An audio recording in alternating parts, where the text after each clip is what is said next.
নেপালে নেতাজি গ্রামীণ মেলা কমিটির আয়োজনে রক্তদান শিবির। প্রত্যেক বছরের ন্যায় এবছরও নেতাজি গ্রামীণ মেলা কমিটি নেতাজির গ্রামীণ মেলা ও প্রদর্শনীর আয়োজন করেছে। পূর্ব মেদিনীপুর জেলার শ্যামনগর বিধানসভা এলাকার দেপাল ফুটবল ময়দানে দেপাল শাসনবার আজাদ হিন্দ ক্লাবের সহযোগিতায় 12তম বর্ষ পদার্পণ করল এই নেতাজি গ্রামীণ মেলা ও প্রদর্শনী। এই মেলার তৃতীয় দিনে মহোদ্যান রক্তদান শিবিরের আয়োজন করা হয়।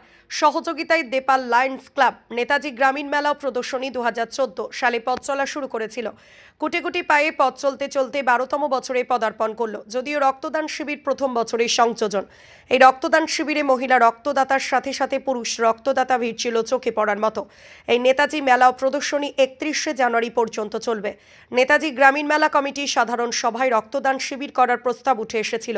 সেই প্রস্তাবকে মান্যতা দিয়ে রক্তদান শিবির আয়োজন। এই রক্তদান শিবিরে রক্তদাতাদের একটি বৃক্ষ তুলে দিয়ে উপহার যেমন তুলে দেওয়া হলো, তেমনি বৃক্ষরোপণের বার্তাও রক্তদাতাদের কাছে পৌঁছে দেওয়া হলো। বৃক্ষ দিয়ে যারা সহযোগিতার হাত বাড়িয়ে দিয়েছিলেন তারা হলেন শেখ বাবুল সুফিয়ান আলী সাহা, সুদীপ মাইতি। সংস্থার সূত্রে জানা যায় রক্তদান শিবিরে প্রায় 50-এর অধিক রক্তদাতা রক্তদান করেন। প্রত্যেক রক্তদাতাকে একটি করে বৃক্ষ উপহার তুলে দেওয়ার সাথে সাথে সংবর্ধনা জানানো হয়। রক্ত দুর্ঘটনার শিকার রোগীর প্রয়োজন হয়, তেমনি থ্যালাসেমিয়া রোগীর ও রক্তেরও প্রয়োজন হয়। রক্তের ঘাটতি কমানোর উদ্দেশ্যে এই রক্তদান শিবিরের আয়োজন করা হয়েছিল। আমাদের নেতাজি গ্রামীণ মেলা ও প্রদর্শনী 2026 আজ তৃতীয় দিনে আমরা একটা মহৎ কাজ রেখেছি। এটা হচ্ছে রক্তদান শিবির। এক ফোঁটা রক্ত মানুষের জীবন বাঁচায়।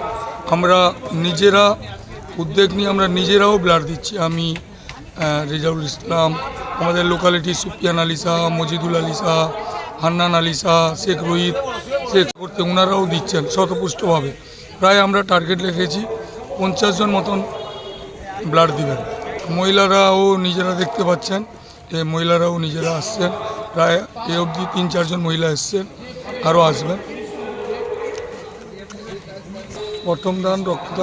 প্রথম বছর আমাদের রক্তদান শিবির এই নেতাজি মেলা সর্বপ্রথম। আমরা জনসাধারণকে বলবো আপনারা স্বেচ্ছায় রক্ত দিন এবং মানুষের জীবন বাঁচান। প্রত্যেক বছর আমরা এটা যখন এই 2026 সালে আমরা প্রথম শুরু করলাম, প্রত্যেক বছর আমরা এই রক্তদান শিবিরটা আমরা করব। আপনারা সবাই এগিয়ে আসুন, রক্তদান করুন, মানুষের জীবন বাঁচান, এই বার্তা দিব মেলা কমিটির পক্ষ থেকে। বাবুল, স্পোর্টস সেক্রেটারি মেলা কমিটির। খুব ভালোই হচ্ছে গিয়ে এখানে বার্তা গেছে। এটা আমাদের 12তম বছর নেতাজি গ্রামীণ মেলা চলছে। আর এবছর হচ্ছে গিয়ে নতুন সংযোজন হয়েছে রক্তদান শিবির। আর এই রক্তদান শিবিরে আমরা সকাল 10টা থেকে শুরু করেছি। লায়ন্স ক্লাবের হচ্ছে উদ্যোগ রয়েছে, আমাদের সঙ্গে সহযোগিতার হাত বাড়িয়ে দিয়েছে।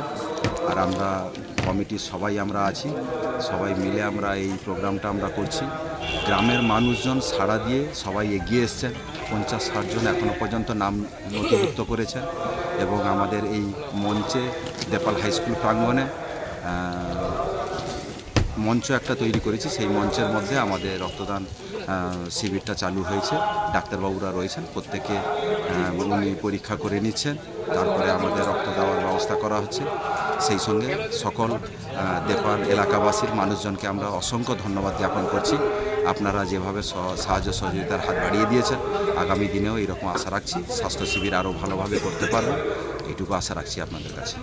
বৃক্ষরোপণের বার্তা সবুজায়নের জন্য আমরা আগেও করেছি। এটা একটা নতুনত্ব যে আমরা প্রত্যেকটা প্রতিযোগিতায় যারা আসবেন তাদের হাতে একটি করে আমরা বৃক্ষ তুলে দেব। কারণ যেভাবে বিশ্বায়নে এই যুগে আমাদের তাপমাত্রার পরিবর্তন হচ্ছে, সেখানে আমরা এই নেতাজি গ্রামীণ মেলার পক্ষ থেকে আমরা একটা বার্তা দিতে চাই যে বৃক্ষরোপণ করুন এবং একটি প্রাণ বাঁচান। এইভাবে পরিবেশ বান্ধব একটা পরিবেশ আমরা সৃষ্টি করতে চাইছি, প্রাকৃতিক পরিবেশ। সেই জন্য আমরা একটি বৃক্ষ তুলে দিচ্ছি এই সবুজায়নের উদ্যোগে। আমি রেজাউল ইসলাম, নেতাজি গ্রামীণ মেলার সাধারণ সম্পাদক।